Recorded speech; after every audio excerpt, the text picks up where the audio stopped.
Aanaalee godina Gujii kuran oomaan hawaannisaa miidhaa keessatti dhaqqabsiisaa jiru keessaa tokko aanaa Haroo Walaabuuti. Aanaa Haroo Walaabuu hawaannisni kun kan seenee karaa godina Gujii lixaa yommuu ta'u erga aanaa kana seenees oomisha qonnaa fi bosona irratti miidhaa dhaqqabsiisaa jira. Qaamoleen hawaasaa adda addaa aanaa Haroo Walaabuus oomaan hawaannisaa kun miidhaa cimaa akka hin dhaqqabsiifneef ofirraa dabarsuuf wal qindeessuun mala aadaan haara itti aarsuu fi meeshaalee sagalee qabuutti dhageessisuun ofirraa dabarsaa jiru. Waan ofirra dabarsuu fi naannoo biqiloota naannoo keenya keessa jiru baraaruudhaaf naannoo keenya keessatti baanee hojjetaa mootummaatiin barattootaan hundumaanuu bosona keessatti yaanee bosona keessatti isa ofirraa kaasuun waan bosona keessa deddeemu jiruu fi mukoottaan amma mul'atu kun kan naannoo kana keessa mul'atu jiru harkaan edaa irra bulee jiraatee ka'ee kan caccasee amma naannoo keenya keessa biqiloota balleessu jiru. Kun shaanaa kana hagan buqqisee kana mara hidhamee kanee nu gargaaranii amma immoo addee kana ka'ee deemee zooree ka'ee deebi'ee gara keenya malee deebi'ee dhufaa jira. Qabeenya inni nurraa balleesse baaqelaa shaanaa kana luqqisee kana hunda waan nurraa fixeef. Waanis jedhanii waan nuti hin beekne amma nu miidhisatti jira. Qabeenya karaa kallattii fichaatiin jirkaan wayiitti dhiqaa ibiddatti gabbisaa amma taree loonirra ta'ee qabeenya keenya qisaasessuuti jira. Akka jiraattonni kunniin jedhanitti hawaasni kun baay'ina waan qabuuf humna isaanii ol ta'uu waan danda'uuf mootummaan deeggarsaan akka isaan bira dhaabbatu gaafataniiru. Gama mootummaatiin immoo deeggarsa akka nu godhama. Ammallee yaaddoo nu qabnu asii deemee kan dhiqoo zooreera. Ammallee nu biraa deemee jiru. Ammallee nuti amma kana sodaa guddoo kana waan ta'eef. Itti gaafatamaan waajjira sodaa balaa aanaa Haroo Walaabuu obbo Tafarraa Gammadaa fi bulchaan aanaa Haroo Walaabuu obbo Taaddasaa Culuqee gandoota aanichaa hawaasni kun keessatti mul'atetti uummanni wal qindeessuun akka ofirraa dabarsuuf hojjetamaa jiraachuu ibsuun yoo humna aanichaa ol ta'es qaama dhimma ilaallatuuf dhiyeessuun akka to'atamu gochuuf hojjetamaa jiraachuu eeranii jiru. Hidhaasuudhaan giraafii tokko suudhaan sagalee adda addaa dhageessuudhaan akkaataa kana uummata irraa itti fataa jiraachuudha. Mootummaa qofa eeggachuu osoo hin ta'in gahee keenya bahuutu jira waan ta'eef kanarra darbee dhufe immoo tiimiin sadaffaa tuuti sadaffaan jedhamee waa odeeffamu kun immoo yoo baay'ataa deeme hawaasa keenyattis dhiibbaa guddaa waan geggeessuuf mootummaallee kana nu dhagee dhimmoota tokko tokko irratti deeggarsa barbaachisaa kan nu gochuu dhaamsa kun dabarsaa jechuudha. Itti gaafatamaan waajjira qonnaa fi qabeenya uumaa godina Gujii obbo Taaddasaa Buzunaa oomaan hawaannisaa kun godinicha erga seenee torban lama ol ta'u yeroon oomisha qonnaa lafa hektaara 8 irratti argamu irrattis miidhaa dhaqqabsiisuusaa dubbatanii. Hawaannisni kun miidhaa kana caalu akka hin dhaqqabsiifneef tooftaan filatamaan mala aadaan ofirraa deebisuu waan ta'eef hojiin hubannoo uumuu hojjetamaa jira. Yoo humna godinichaa ol ta'es bakka adda beetti xiyyaaraan keemikaalatti dhufuuf qooda fudhattoota waliin hojjetamaa jiraachuus dubbataniiru. Hawaasa keenya cinaa dhaabannee kaanee waan kana karaa bosonaatti karaa oofuu dandeenyutti yoo bosonaatti oofne achi keessatti keemikaalatti biifisaaf haalli nu mijata waan ta'eef keemikaala biifisaaf qophii duraa xumurreerra. Aanaalee godina Gujii oomaan hawaannisaa keessatti dhaqqabsiisaa jiru keessaa tokko aanaa Haroo Walaabuuti. Aanaa hawaannisni kun kan seenee karaa godina Gujii lixaa erga aanaa kana seenees oomisha qonnaa fi bosona dhaqqabsiisaa jira. Qaamoleen hawaasaa adda addaa aanaa Haroo Walaabuus hawaannisaa kun miidhaa cimaa akka hin dhaqqabsiifneef ofirraa dabarsuun mala aadaan haara itti meeshaalee sagalee qabuutti dabarsaa jiru. Waan ofirra dabarsuu fi naannoo biqiloota naannoo keenya jiru naannoo keenya keessatti baanee hojjetaa barattootaan hundumaanuu bosona keessatti yaanee bosona keessatti isa ofirraa kaasuun waan bosona keessa deddeemu jiru mukoottaan amma mul'atu kun naannoo kana keessa harkaan edaa irra bulee jiraatee ka'ee amma naannoo keenya biqiloota balleessu jiru. Kun shaanaa kana hagan buqqisee kana mara hidhamee kanee nu gargaaranii. Amma kana deemee zooree ka'ee deebi'ee gara keenya malee deebi'ee dhufaa jira. Qabeenya inni nurraa balleesse baaqelaa kana luqqisee kana hunda waan nurraa fixeef.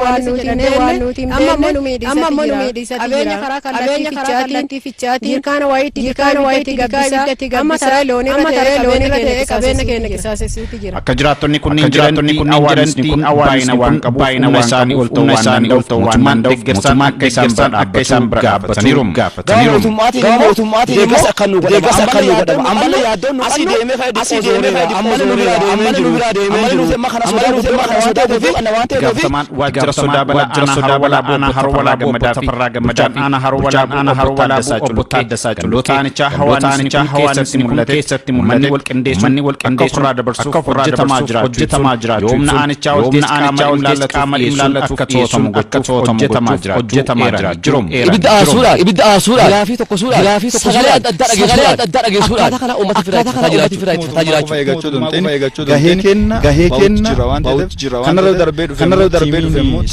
tuuti sadaffaan kun immoo yoo baay'ataa deeme hawaasa keenyas waan geggeessuuf mootummaallee kana dhagee dhimmoota deeggarsa barbaachisaa kan hunda itti gaafatamaan waajjira qabeenyummaa godina Gujii obbo Taaddasaa Buzunaa hawaannisaa kun godinicha erga lamaa ol ta'u yeroo oomisha qonnaa lafee irratti argamu irrattis miidhaa dhaqqabsiisanii hawaannisni kun miidhaa kana caalu akka hin dhaqqabsiifneen filatamaan mala aadaan ofirraa deebisuu waan ta'eef hojjetamaa jira godinichaa ol ta'es bakka addaabee keemikaala fudhattoota waliin hojjetamaa jiraataniiru dubbataniiru.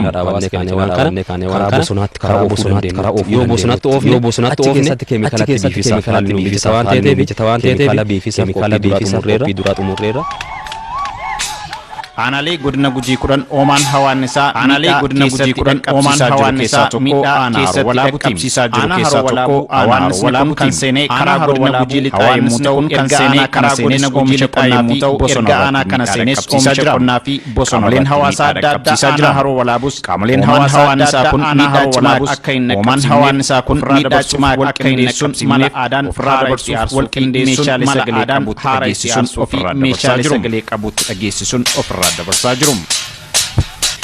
waan ofirra dabarsuu fi naannoo keenya keessa jiru naannoo keenya keessatti baanee hojjetaa mootummaa naannoo keenya keessatti baanee hojjetaa bosona keessatti yaanee bosona keessatti hundumaanuu bosona keessatti yaanee bosona keessatti waan bosona keessa deddeemurraa kaasuun mukoottaan amma keessa deddeemu kan naannoo kana keessa mukoottaan amma mul'atu kun kan naannoo kana jiraatee ka'ee kan caccabsee amma naannoo keessa jiraatee ka'ee kan caccabsee amma naannoo keenya keessa biqiloota balleessu jiru kun shaanaa kan hagani buqqisee kanee nu gargaarane ammallee immoo yaadni kanee nu gargaarane deemee zooree deemee gara keenya mal deemee gara keenya mal deemee jira qabeenya luqqisee kana hunda waan baaqilaa shaanaa kana luqqisee kana hunda waan baafite amma manu miidhaganii waan nuti hin beekne amma manu miidhaganii jira jirkaan wayitti dikaa ibiddatti gabbisa amma taree loon irra ta'ee qabeenya gabbisa amma taree loon irra ta'ee akka jiraattonni kunniin jedhanitti hawaasni kun waan danda'uuf baay'ina waan qabuuf humna isaa akka isaan bira dhaabbatuuf mootummaan deeggarsaan akka isaan bira dhaabbatu deeggarsa akka nu godhama mootummaatiin immoo deeggarsa akka nu godhama ammallee nu biraa deemee jiru ammallee nu biraa deemee jiru ammallee nu waajjira sodaa balaa aanaa haroo walaabuu obbo Tafarraa Gammadaa sodaa balaa aanaa haroo walaabuu Tafarraa Gammadaa fi bulchaan aanaa haroo walaabuu hawaasni kun keessatti mul'ate gandoota aanichaa hawaasni kun keessatti mul'ateef hojjetamaa jiraachuun akka ofirraa aanichaa oltees qaama ilaallatuun yoomna aanichaa oltees qaama ilaallatuuf dhiyeessuun akka to'atamu gochuuf hojjetamaa jiraachuu ibidda aasuudha adda dhageessuudha giraafii tokko suudha sagalee adda dhageessuudha akkaataa kana uummati firaa itti gahee kenna ba'uutu jira waan ta'eef gahee kenna ba'uutu jira waan ta'eef kanarra darbee dhufe immoo tiimiin sadaffaa kun immoo yoo baay'ataa deeme hawaasa keenyas kun immoo yoo baay'ataa deeme hawaasa keenyas mootummaallee kana dhagee waan geggeessuuf mootummaallee kana dhagee dhimmoota tokko dabarsaa deeggarsa barbaachisaa. Gaafatamaan waajjira qonnaa fi qabeenya uumamaa godina Gujii waajjira qonnaa fi qabeenya uumamaa godina Gujii obbo Taaddasaa erga seenee hawaannisaa kun godinicha erga seenee torban lama ol ta'u yerootti argamu irrattis miidhaa dhaqqabsiisuu hawaasni kun miidhaa kana caalu akka hin dhaqqabsiifne hawaasni kun miidhaa kana caalu akka hin dhaqqabsiifne deebisuu waan ta'eef filatamaan mala aadaan hojjetamaa jira waan ta'eef yoomna godinichaa oltees hojjetamaa jira yoomna godinichaa oltees bakka addabeetti waliin hojjetamaa jiraachuus dubbataniiru waliin hojjetamaa jiraachuus dubbataniiru. yoo bosonatti oofne achi keessatti keemikaalatti biifisa waan ta'eef keessatti keemikaala biifisa haalli mijata waan ta'eef keemikaala biifisaaf qophii duraa xumurreerra. Aanaalee godina Gujii kudhan oomaan hawaannisaa miidhaa keessatti dhaqqabsiisaa jiru keessaa tokko aanaa haroo walaabuuti. Aanaa Haroo Walaabuu hawaasni kun kan seenee karaa godina Gujii lixaa yommuu ta'u erga aanaa kana seenes oomisha qonnaa fi bosona irratti miidhaa dhaqqabsiisaa jira. Qaamoleen hawaasaa adda addaa aanaa Haroo Walaabuus uumaan hawaasnisaa kun miidhaa cimaa akka hin dhaqqabsiifneef ofirraa dabarsuuf walqindeessuun mala aadaan haara itti aarsuu fi meeshaalee sagalee qabutti dhageessisuun ofirraa dabarsaa jiru. Waan ofirra dabarsuu fi naannoo biqiloota naannoo keenya keessa jiru baraaruudhaaf naannoo keenya keessatti baanee hojjetaa mootummaatiin barattootaan hundumaanuu bosona keessatti yaanee bosona keessatti isa ofirraa kaasuun waan bosona keessa deddeemuu jirruuf mukoottaan amma mul'atu kun kan naannoo kana keessa mul'atu jiru harkaan edaa irra bulee jiraatee ka'ee kan caccassee amma naannoo keenya keessa biqiloota balleessuu jiru. Kuno shaana kan hagani buqqisee kana luqqisee kana mara fixe jedhanii kaanee nu gargaaranii ammallee immoo addee kana ka'ee deemee zooree ka'ee deebi'ee gara keenya mal deebi'ee dhufaa jira.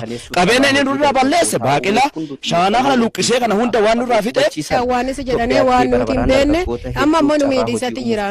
Qabeenya karaa kallattii fichaatiin jirkaan wayitti dhiqaa ibiddatti gabbisaa amma taree loon irra ta'ee qabeenya keenya qisaasessuutti jira. Akka jiraattonni kunniin jedhanitti hawaasni kun baay'ina waan qabuuf humna isaanii ol ta'uu waan danda'uuf mootummaan deeggarsaan akka isaan bira dhaabbatu gaafataniiru. Gama mootummaatiin immoo deeggarsa akka nu godhama. Ammallee yaaddoon nu qabnu asii deemee ka'ee dhiqoo zooreera. Ammallee nu biraa deemee hin jiru. Ammallee nuti amma kana sodaa guddoo qabna waan ta'eef. Itti gaafatamaan waajjira sodaa balaa aanaa Haroo Walaabuu obbo Tafarraa Gammadaa fi bulchaan aanaa Haroo Walaabuu obbo Taaddasaa Culuqqee gandoota aanichaa hawaasni kun keessatti mul'atetti uummanni wal qindeessuun akka ofirraa dabarsuuf hojjetamaa jiraachuu ibsuun yoomna aanichaa oltees qaama dhimlaallatuuf dhiyeessuun akka to'atamu gochuuf hojjetamaa jiraachuu eeranii jiru. Ibidda aarsuudhaan giraafii tokkosuudhaan sagalee adda addaa dhageessuudhaan akkaataa kana uummata ofirraa ittifataa jiraachuudha. Mootummaa qofa eeggachuu dandeenye gahee kenna ba'utti jira waan ta'eef kanarra darbee dhufe immoo tiimiin sadaffaa tuuti sadaffaan jedhamee waa odeeffamuuf kun immoo yoo baay'ataa deeme hawaasa keenyas dhiibbaa guddaa waan geessuuf mootummaallee kan dhagee dhimmoota tokko tokko irratti Itti gaafatamaan waajjira qonnaa fi qabeenya uumamaa godina Gujii obbo Taaddasaa Buzunaa uumaan hawaasnisaa kun godinicha erga seenee torban lama ol ta'u yeroon oomisha qonnaa lafa hektaara 8 irratti argamu irrattis miidhaa dhaqqabsiisuusaa dubbatanii. Hawaasni kun miidhaa kana caalu akka hin dhaqqabsiifneef tooftaan filatamaan mala aadaan ofirraa deebisuu waan ta'eef hojiin hubannoo uumuu hojjetamaa jira. Yoomna godinichaa oltees bakka adda beettii xiyyaaraan keemikaalatti dhufuuf qooda fudhattoota waliin hojjetamaa jiraachuu dubbataniiru. Hawaasa keenya cinaa dhaabannee kaanee waan kana karaa bosonaatti karaa oofuu dandeenyutti yoo bosonaatti oofne achi keessatti keemikaalatti biifisaaf haalli nu mijata waan ta'eef keemikaala biifisaaf qophii duraa xumurreerra. Aanaalee godina Gujii 10 uumaan hawaasnisaa miidhaa keessatti dhaqqabsiisaa jiru keessaa tokko aanaa Haroo Walaabuuti. Aanaa Haroo Walaabuu hawaasni kun kan seenee karaa godina Gujii lixaa yommuu ta'u erga aanaa kana seenes oomisha qonnaa fi bosona irratti miidhaa dhaqqabsiisaa jira. Qaamoleen hawaasaa adda addaa aanaa Haroo Walaabuus uumaan hawaasnisaa kun miidhaa cimaa akka hin dhaqqabsiifneef ofirraa dabarsuuf wal qindeessuun mala aadaan haara itti aarsuu fi meeshaalee sagalee qabutti dhageessisuun ofirraa dabarsaa jiru. Waan ofirra dabarsuu fi naannoo biqiloota naannoo keenya keessa jiru baraaruudhaaf naannoo keenya keessatti baanee hojjetaa mootummaatiin barattootaan hundumaanuu bosona keessatti yaanee bosona keessatti isa ofirraa kaasuun waan bosona keessa deddeemuu jirruuf mukoottaan amma mul'atu kun kan naannoo kana keessa mul'achuu jiru harkaan edaa irra bulee jiraatee ka'ee kan caccassee amma naannoo keenya keessa biqiloota balleessuu jiru. Kuno shaana kan hagani buqqisee kana luqqisee kana mara fixe jedhanii kaanee nu gargaaranii ammallee immoo addee kana ka'ee deemee zooree ka'ee deebi'ee gara keenya mal deebi'ee dhufaa jira.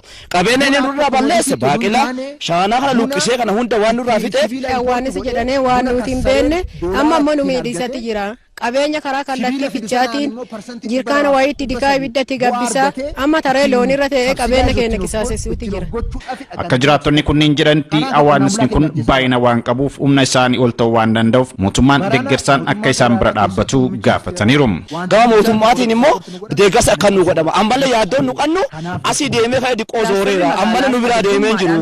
Ammallee nuti amma kana sodaa guddoo qabna waan ta'eef. Itti gaafatamaan waajjira sodaa balaa aanaa Haroo Walaabuu obbo Tafarraa Gammadaa fi Bulchaan aanaa Haroo Walaabuu obbo Taaddasaa Culuqqee gandoota aanichaa hawaasni kun keessatti mul'atetti uummanni wal qindeessuun akka ofirraa dabarsuuf hojjetamaa jiraachuu ibsuun yoomna aanichaa oltees qaama dhimma ilaallatuuf dhiyeessuun akka to'atamu gochuuf hojjetamaa jiraachuu eeranii jiru. Ibidda aasuudhaan giraafii tokkosuudhaan sagalee adda addaa dhageessuudhaan akkaataa kana uummata ofirraa ittifataa jiraachuu. Mootummaa qofa eeggachuu dandeenye gahee kenna ba'uutu jira waan ta'eef kanarra darbee dhufe immoo tiimiin sadaffaa tuuti sadaffaan jedhamee waa odeeffamuuf kun immoo yoo baay'ataa deeme hawaasa keenyattis dhiibbaa guddaa waan geggeessuuf mootummaallee kana nu dhagee dhimmoota tokko tokko irratti deeggarsa barbaachisaa kan nu gochuudhaan sagantaa barsiisachuu. Itti gaafatamaan waajjira qonnaa fi qabeenya uumamaa godina Gujii obbo Taaddasaa Buzunaa uumaan hawaannisaa kun godinicha erga seenee torban lama ol ta'u eeruun oomisha qonnaa lafa hektaara 8 irratti argamu irrattis miidhaa dhaqqabsiisuusaa dubbatanii hawaannisni kun miidhaa kana caalu akka hin dhaqqabsiifneef tooftaan filatamaan mala aadaan ofirraa deebisuu waan ta'eef hojiin hubannoo uumuu hojjetamaa jira. Yoomna godinichaa oltees bakka adda beettii xiyyaaraan keemikaalatti bifuuf qooda fudhattoota waliin hojjetamaa jiraachuus dubbataniiru. Hawaasa keenya cinaa dhaabannee kaanee waan kana karaa bosonaatti karaa oofuu dandeenyutti yoo bosonaatti oofne achi keessatti keemikaalatti biifisaaf haalli nu mijata waan ta'eef keemikaala biifisaaf qophii duraa xumurreerra. Aanaalee godina Gujii kuran oomaan hawaannisaa miidhaa keessatti dhaqqabsiisaa jiru keessaa tokko aanaa Haroo Walaabuuti. Aanaa Haroo Walaabuu hawaannisni kun kan seenee karaa godina Gujii lixaa yommuu ta'u erga aanaa kana seenes oomisha qonnaa fi bosona irratti miidhaa dhaqqabsiisaa jira. Qaamoleen hawaasaa adda addaa aanaa Haroo Walaabuus oomaan hawaannisaa kun miidhaa cimaa akka hin dhaqqabsiifneef ofirraa dabarsuuf wal qindeessuun mala aadaan haara itti aarsuu fi meeshaalee sagalee qabuutti dhageessisuun ofirraa dabarsaa jiru. Waan ofirra dabarsuu fi naannoo biqiloota naannoo keenya keessa jiru baraaruudhaaf naannoo keenya keessatti baanee hojjetaa mootummaatiin barattootaan hundumaanuu bosona keessatti yaanee bosona keessatti isa ofirraa kaasuun waan bosona keessa deddeemuu jirruuf mukkoottaan amma mul'atu kun kan naannoo kana keessa mul'atu jiru harkaan edaa irra bulee jiraatee ka'ee kan caccassee amma naannoo keenya keessa biqiloota balleessu jiru. Kun shaanaa kan hagani buqqisee kana luqqisee kana mara jedhanii ka'anii nu gargaaranii ammallee immoo addee kana ka'ee deemee zooree ka'ee deebi'ee gara keenya mal deebi'ee dhufaa jira. Qabeenya inni nurraa balleesse baaqilaa shaanaa kana luqqisee kana hunda waan nurraa fixeef. Hawaannisi jedhanii waan nuti hin beekne amma ammoo nu miidhisatti jira. Qabeenya karaa kallattii fichaatiin jirkaan wayii didiqaa ibiddatti gabbisaa amma taree loon irra ta'ee qabeenya keenya qisaasessuutti jira. Akka jiraattonni kunniin jedhanitti hawaannisni kun baay'ina waan qabuuf humna isaanii ol ta'uu waan danda'uuf mootummaan deeggarsaan akka isaan bira dhaabbatu gaafataniiru. Gama mootummaatiin immoo deeggarsa akka nu godhama. Ammallee yaaddoon nu qabnu asii deemee ka'ee diqqoo zooreera. Ammallee nu biraa deemee jiru. Ammallee nuti amma kana sodaa guddoo qabna waan ta'eef.